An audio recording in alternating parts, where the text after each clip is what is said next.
Hello, hello. Hey, beautiful people. How are you doing today? I hope you're doing well. My name is Foster. I'm an English teacher, and I am here with the best co host in the world. Hey, Alexia, how are you? Hey, Foster. I'm doing great. What about you? I am doing pretty well. Can't complain. Nice. Okay, so Alexia, let's dive right into it. Yesterday, we started talking about teachers. What makes a good language teacher? And you specifically talked about a teacher needs to really be able to maintain a conversation. They are good dynamically speaking, and someone that has shared interest with you and they connect with you, right? Yes. Okay, so today I want to address another aspect of English classes, of all language classes, and this is something that is like a kind of a hot topic. It's like a sensitive topic for both teachers and for students. So I'm really excited to get your opinion because you have no idea what I'm talking about. Hmm. Should it? Did you say shoot it? Uh-huh. Mátalo. So in this case, Alexia, you want to say shoot. So if someone is like, hey, I really want to tell you this thing, you can say shoot, which means go ahead, tell me. Shoot it is like to shoot something with the intention of killing it or something. Well, maybe depending on the topic. No, I think you will be interested in this topic. So, Alexia, there is this debate about when to correct students. On one hand, I imagine we've all had the teachers that correct every single sentence, and it's like, oh my God, I can't even talk. And on the other extreme, most of us have probably had teachers that just talk and they're not correcting. And at the end of the class, you feel like, oh, I have no idea what to work on. So, what's your perspective on this issue? I really, really enjoy the way that my briefly French teacher used to do. Sebastian, do you remember him? I do. Sebastian the polyglot. Yeah. He was kind of awesome doing the corrections. I could never do that because it takes a lot of practice, but he had a spreadsheet with like different um um meu Deus do céu. Como é que Columns, se diz? rows. Yes, columns. And then he would put like the correct verb and the way that you use it and the phrase that you just said with the correction and how to use it.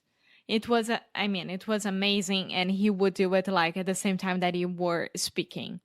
So we would talk. He wouldn't correct me at the time, like, hey, Alexa, stop. This is the way that you say it. You know, he would wait for me to finish that topic or the phrase, the thing. And then he would say, okay, let's take a step back and look at what just happened here. And then he would explain to me. So, this is a way that I really enjoy that teachers do to me. What I do with my Can students I is stop you real that, quick before? oh, meu Deus do céu. No, just to focus on your experience as a student and then as a teacher. Okay? Uh huh. Okay, so I also took, I believe, 2 French classes with Sebastian.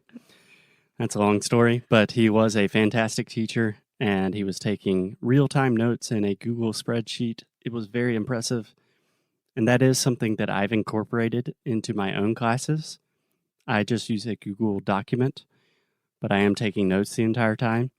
And I really do like the approach, depending on the student, but most of the time, let the student talk, take as many notes as you can, and towards the end of the class, explain the important points.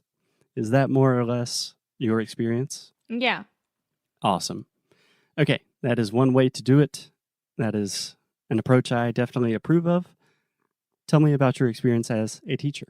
So, my students, they are all advanced students, almost fluent students. So I don't need to stop every single time and explain to them why it's like this and not like that.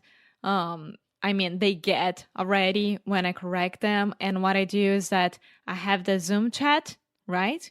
And then I write there while they are talking, like, okay, you said this thing wrong, and then should be this, or this is the meaning of this word in English. And then at the end of the class, I copy and I send to them by email. But when they are talking to me, they see me writing. And then sometimes they choose to stop and ask me why and why they should say like this and not like that. Yeah. When it's like a basic mistake, like, I don't know, trabalhar, right? And they say trabalhar. They already know. I don't have to stop and correct them. And then they see me writing it and they are like, oh, damn it, trabalhar, lhar, lhar. And then we practice this.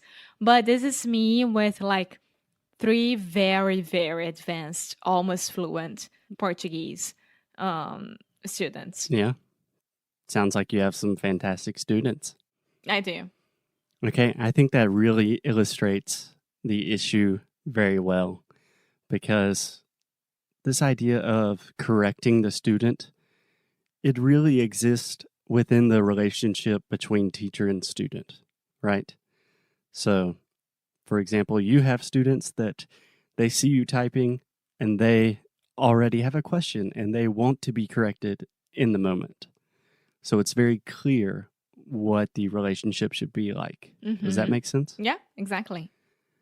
Okay, so let's take the example of perhaps some students that are not quite so advanced, because this is an issue that it's not so much of an issue with advanced students, you know? Mm-hmm. So let's imagine you are meeting a student for the first time and they speak relatively well, let's say like an intermediate level, but they definitely need a good bit of help. They need you to guide them. What do you think is the right balance in that kind of situation? I think that I need to make them confident about what they are saying and like they are just beginning to really communicate, right? If they are intermediate, they are just beginning and they need to feel confident with that. So, what I would do, I would let them talk enough. And then when the topic ends, or when they are like, okay, how did I do? Or what do you think about this? How do I say that? And then I would take time to explain to this student why it should be like this and not like that, and what they need to improve. And the what they need to improve, I think for me, it's all, I take the last 10 minutes of the class, 15 minutes, depending on the student, and I explain to him or her what they need to do for next class, like what they need to practice. Right. Just kind of wrapping up the session. Yeah. Yeah. Yeah, I think that is a fantastic approach. I remember when I first started teaching language classes and I really had no idea what I was doing. In the first class, I would always ask a student, like, are you comfortable with me correcting you? Would you like for me to wait until the end of the class? Yeah, but I mean, this should be a basic question, right? I mean, I think that it has to be both ways. First, you need to ask them if they are okay, and second, explain how you work, because they are going to pay for a service that they need to trust and be able to understand how you work. If they don't agree, that's fine, no problem at all. They are going to find another teacher. But you need to be comfortable to work with this person. Yeah, but I also think there's a huge responsibility on the teacher, and this is one of the qualities of an exceptional teacher. For example, nowadays I never ask someone, hey, is it okay if I correct you? But the idea that you were talking about of really helping your student be and feel confident with their English, that is super, super important. So immediately in the first class, when I'm talking to the student, I'm getting to know them.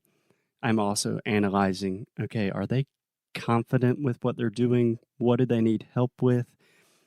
Is this going to be the kind of situation where if I'm giving a lot of corrections, is that going to hurt their confidence or is that going to help their confidence? And Yeah. as teachers, we have to do that like in real time, super fast. Yeah.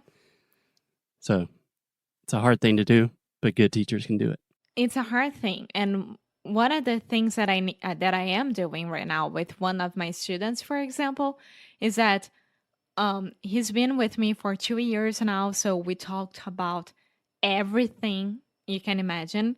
But just right now, he started therapy because of me, because I told him, like, okay, let's think about this. And then he just started therapy. And one thing that he's not used to talk about is relationships, like family relationship, romantic relationships, and etc.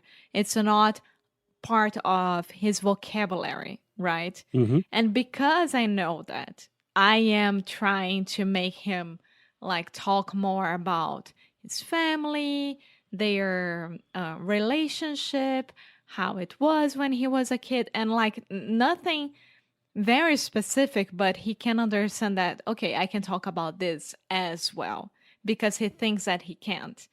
So it's very important for you as well when you already know your student that deep that you can always like take certain topics and work a lot with the student, because I mean they are there and they are trusting you to do that. Alexia, you have given me so many good ideas. Okay, for Why? the next episode, remember this. First, the idea of scaffolding. We'll explain what that is in the next episode. Secondly, the idea of teachers as therapists. Oh my goodness. That is Yes. a big one that we can talk a lot about. And then I also have some comments about knowing when to correct. But I think we should leave our listeners in suspense so they will listen to us talk more about this tomorrow. Perfect. Cool. I enjoyed it, Alexia. See you guys tomorrow. Bye.